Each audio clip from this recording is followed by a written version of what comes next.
Seguramente, muitas pessoas passam pela rua Júlio de Castilhos, em Cachoeira do Sul, e não sabem que por detrás da fachada de uma loja, ainda que preservado, se esconde o sinal de uma época.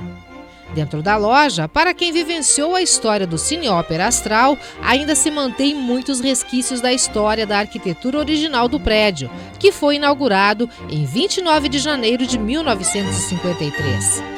Esse dia, ninguém lembrou de fotografar, mas ele ficou gravado na memória de quem estava lá.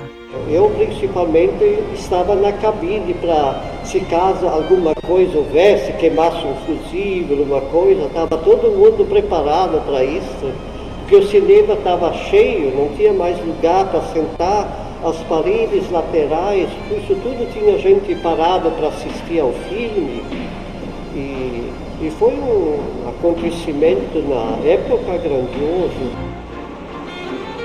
O prédio do Cine Astral foi projetado pelo engenheiro Hugo Schreiner para abrigar o empreendimento que ficou conhecido como Palácio dos Sonhos.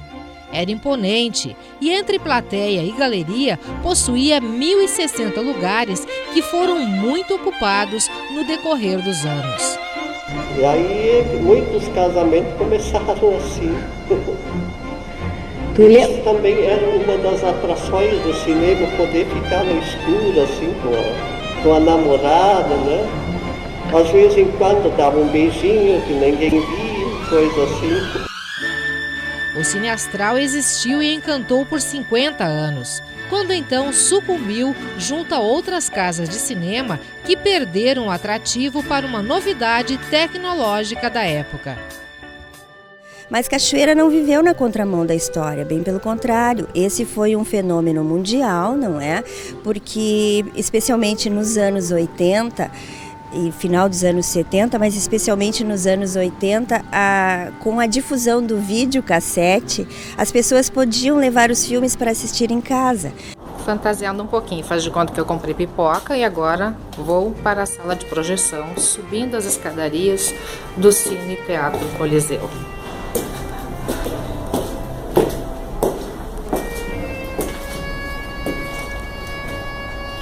Só fantasia.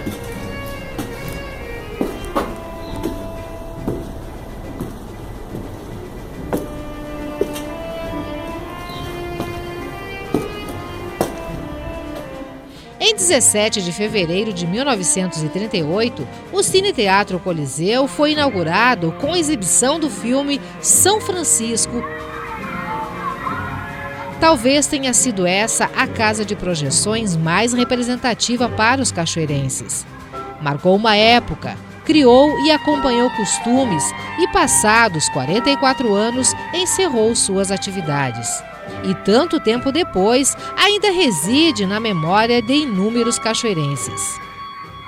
A gente chegava ali, entrava na portaria, já comprava as balinhas, umas pipoca, sentava lá, né? Ficava assistindo, era uma sensação muito boa. Né? Há muitos anos, quando eu era menina, numa escola que eu estudava, no Antônio Vicente, eles levaram, nossa, foi só aquela época, depois não fui mais, nunca. Foi a primeira vez que a senhora foi ao cinema? Primeira vez. Assistiu o filme do Bandido da Luz Vermelha, que ele matava todo mundo e ninguém podia matar ele. Aí, pela última hora, ele subiu em cima do morro e ele mesmo se matou. A televisão naquela época recém estava iniciando. Ela não tinha essa exuberância que tem hoje, né, na televisão. Então a pessoa ia tudo para o cinema. Aqui no Coliseu, aquele filmão, O Duelo de Titãs, né, Kirk Douglas e Anthony Quinn, né, O Trapézio, com a Lolo Bridge, o Burt Lancaster e o Tony Curtis. Né, em que a Lolo Bridge, com aquele corpo esplendor, ela botava as duas mãos no trapézio e se atirava no outro lado e o Burt Lancaster agarrava com as duas mãos ela. Muitas pessoas que passam diariamente aqui pela Rua 7 de Setembro e vivenciaram os bons tempos do Cine Teatro Coliseu, seguramente se perguntam e têm curiosidade em saber o que ainda restou do prédio, de toda a estrutura, por detrás dessa fachada. E aqui, do outro lado da fachada, o que se percebe é que a ação do tempo foi implacável. Do luxuoso e imponente prédio, que serviu de ponto de encontro e que ainda povoa as mais caras lembranças de muitas pessoas, não sobrou muita coisa. O imóvel pertence ao empresário Aristides Cussera, de Bagé. A fachada, em estilo Art Deco, é tombada pelo Conselho Municipal do Patrimônio Histórico e Cultural, mas não existe um projeto definido para ocupar o local. E ver de perto os escombros do Cine Coliseu, sabendo o quanto de história e referências já passaram por aqui, é uma verdadeira viagem no tempo.